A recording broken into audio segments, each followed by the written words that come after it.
The year is 1830. The place, a market square in Yorkshire.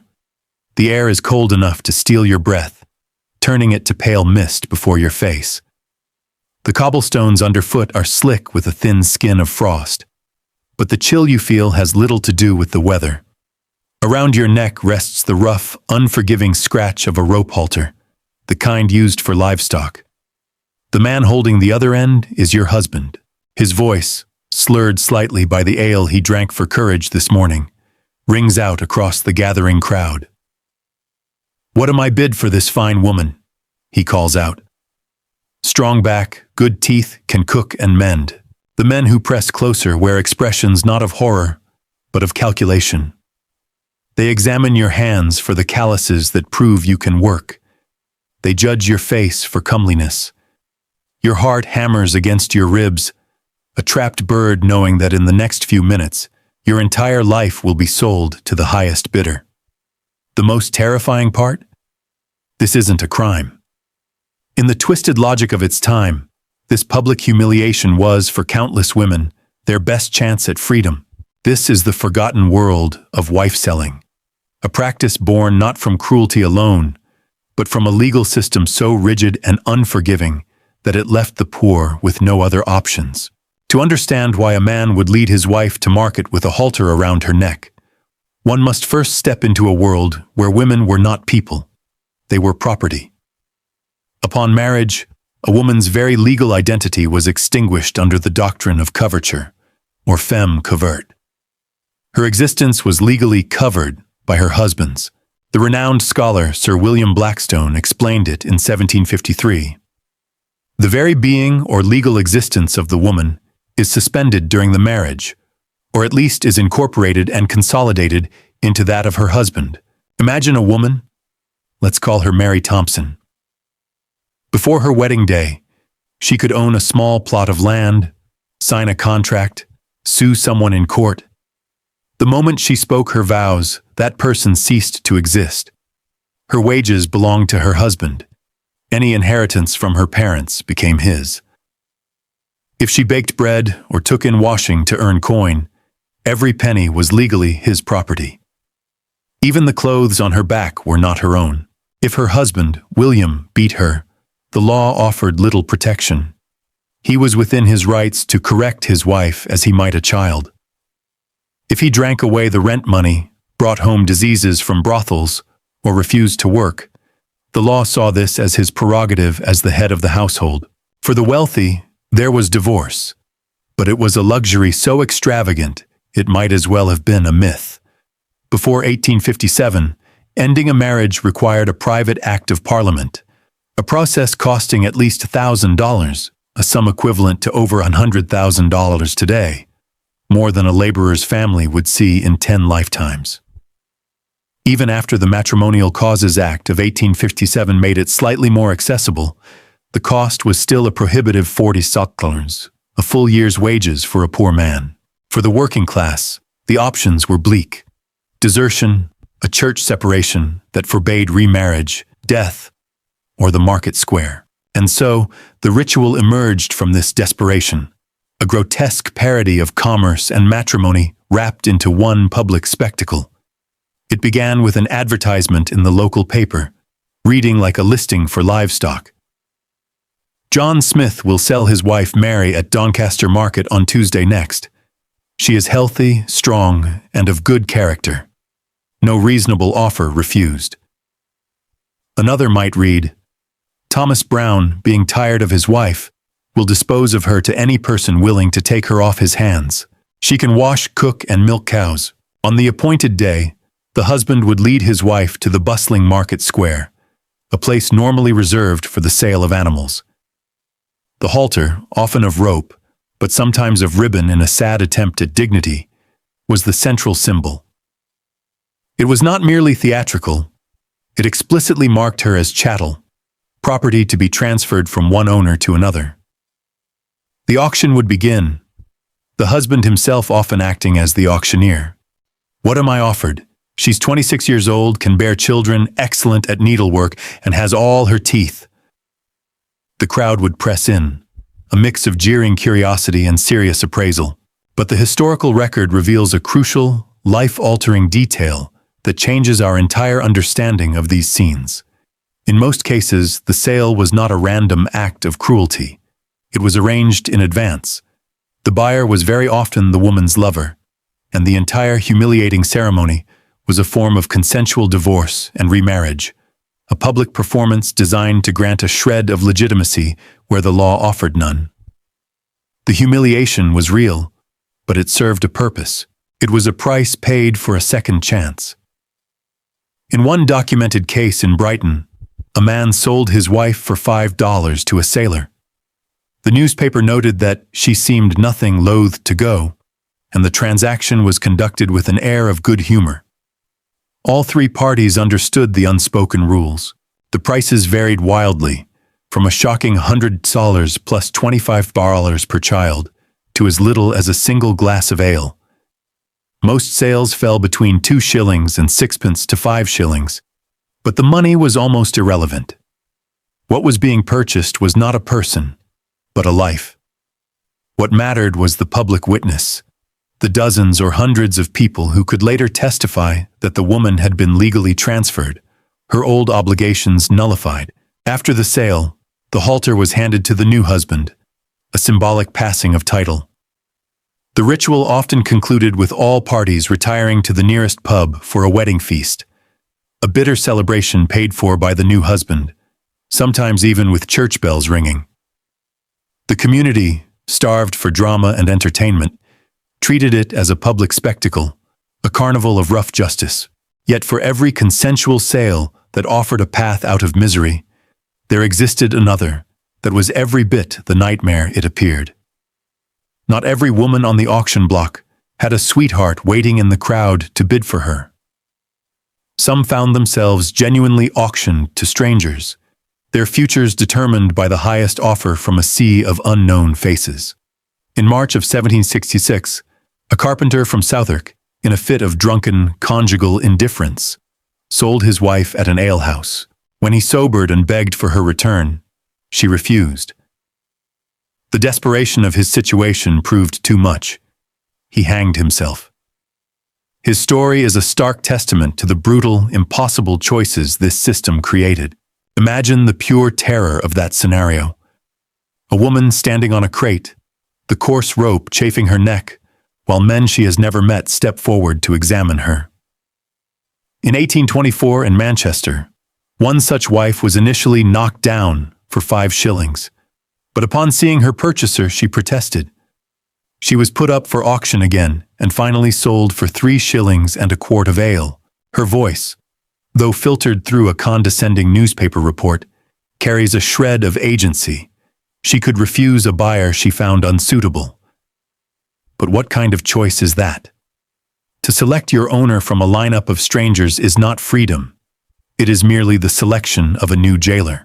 The practice flourished particularly in the industrial north, in Yorkshire, where 27 of the 108 documented Victorian-era sales took place.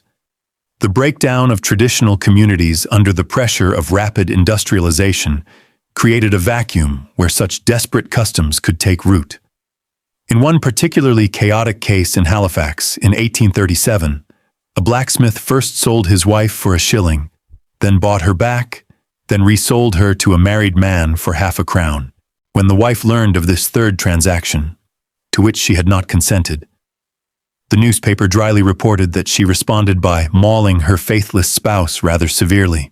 The authorities watched this unfold with a mixture of confusion and contempt. Legally, wife-selling had no standing. It was, in truth, a conspiracy to commit adultery followed by bigamy. But local magistrates were often powerless against the will of the community.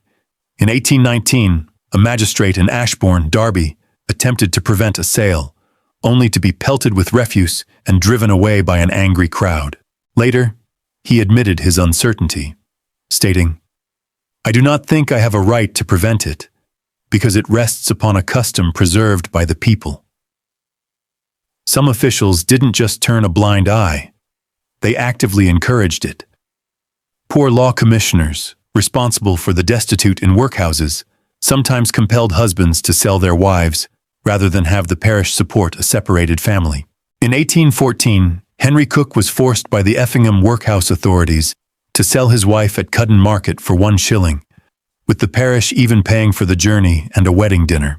The symbolism of the marketplace was deliberate and cutting. This was where sheep and cattle changed hands, where property was publicly transferred. By placing this human drama in the most commercial of spaces, the participants were demanding their community witness and validate what the law refused to acknowledge. The halter made explicit what the doctrine of coverture only implied, that a wife was no different from a farm animal. Some sales even priced women by weight, just like livestock. This was not a metaphor. It was the logical, brutal endpoint of a legal philosophy. But by the 1840s, the winds were shifting. Social attitudes began to change, fueled by a growing middle class that viewed these public spectacles with disgust and embarrassment. Newspaper coverage turned critical, describing the sales as disgraceful and disgusting scenes. The rising evangelical movements, like the Salvation Army, preached against the practice, though hypocrisy remained. In 1889, a member of the Salvation Army himself sold his wife for 1 shilling. The slow, grinding wheels of legal reform began to turn. The Matrimonial Causes Act of 1857, while still expensive, made divorce a slightly more plausible concept for the common person. As the legal fiction became less necessary, the public ritual began to fade, replaced by private sales by deed, in a futile attempt to maintain the custom without the shame. The last recorded sale in England was a pathetic, distant echo of the practice, occurring in Leeds in 1913. A woman giving evidence in a police court claimed her husband had sold her to a workmate for £1. By then, the custom was a ghost, a relic of a harsher age kept alive only by desperation and fading tradition. The world had moved on, but it left behind a profound and uncomfortable question. Were the men and women who participated in these acts monsters? Or were they rational people making impossible choices within an irrational and cruel system? The true horror of wife selling was never the ritual itself, with its ropes and its bidding. The horror was the legal and social cage that made the ritual seem like a reasonable escape route. These women were victims not merely of their husband's cruelty, but of a system that refused to recognize their fundamental humanity. They were trapped between the legal fiction that they did not exist and the desperate practical need to survive, to escape abuse, to grasp at some shred of happiness. For the price of a few shillings and their public dignity, they purchased a second chance. The crowds that gathered were not just voyeurs. They were witnesses to a community's attempt to administer a rough, pragmatic justice where the official law offered only silence. The slow death of the wife sale did not signal an end to the desperation that birthed it, but rather a transformation in how that desperation was managed. The ritual's decline in the mid to late 19th century was less a triumph of morality and more a shift in legal and economic realities. The burgeoning industrial economy, for all its horrors, offered new, if faint, paths to autonomy. Factory work, however grueling, allowed some women to earn their own wages, however meager, reducing their absolute dependence on a husband. The expansion of the railroad network provided an escape valve. It became easier to simply disappear into the teeming anonymity of a new city than to endure the public spectacle of a sale. Legal reforms, though painstakingly slow, began to chip away at the foundations of coverture. The Married Women's Property Acts of 1870 and 1882 were seismic shifts. For the first time, a wife could legally own her own earnings and inherit property. She was no longer a financial nullity. These acts did not grant equality, but they granted a sliver of personhood, a legal toehold that made the absolute dependency of marriage less total. Concurrently, divorce, while still socially scandalous and financially difficult, became a concept within the realm of the possible for the non-aristocratic classes. The Matrimonial Causes Act of 1857 had begun this process, transferring divorce from the expensive halls of Parliament to the courts. The path was open, however narrow. The authorities, once hesitant to intervene, now found their resolve hardened by the changing sensibilities of the era. Prosecutions for wife-selling, once rare, became more common, with men facing up to 6 months in prison for the attempt. Yet, even in its enforcement, the system revealed its contradictions.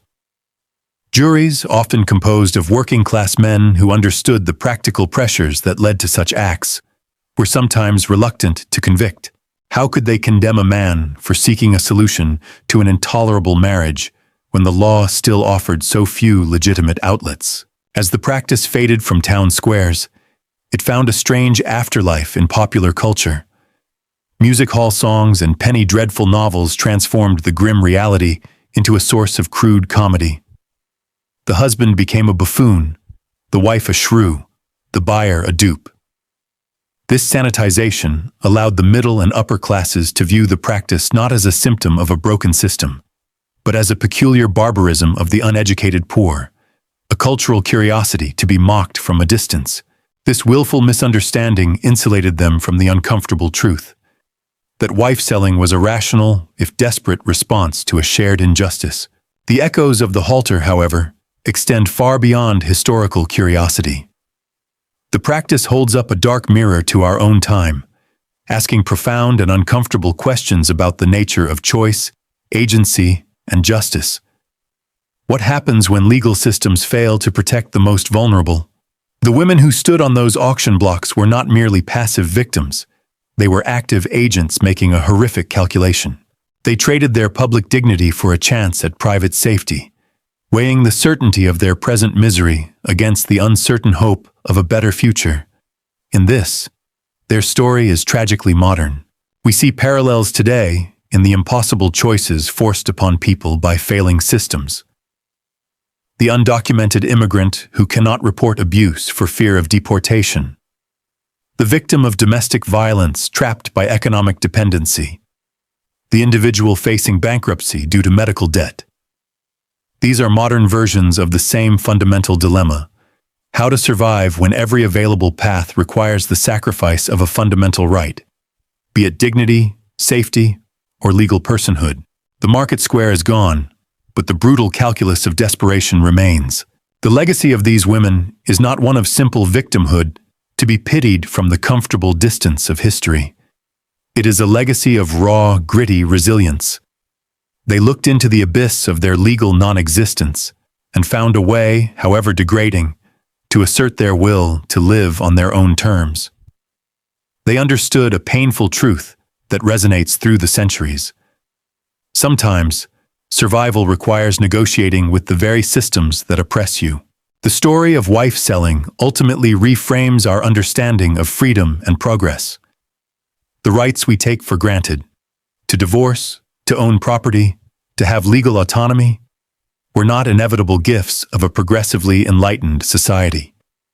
They were hard-won concessions, wrested from a system that long resisted them, built upon the suffering and ingenuity of those who had to navigate its cruelest absences.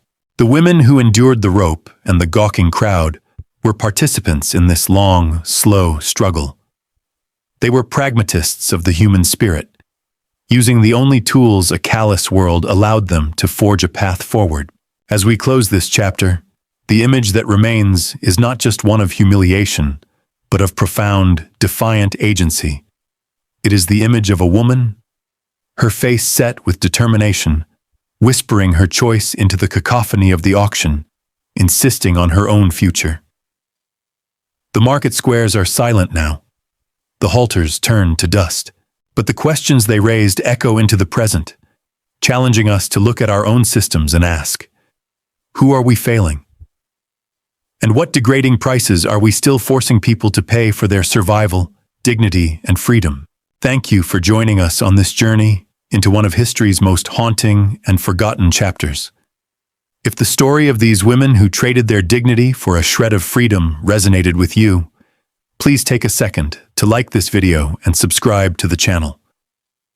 Your subscription empowers us to continue unearthing silenced stories and giving a voice to those the past tried to bury. We'd love to know where you're listening from. Leave a comment below and tell us. It's incredible to connect with curious minds from all over the world, exploring history together. We'll see you in the next video.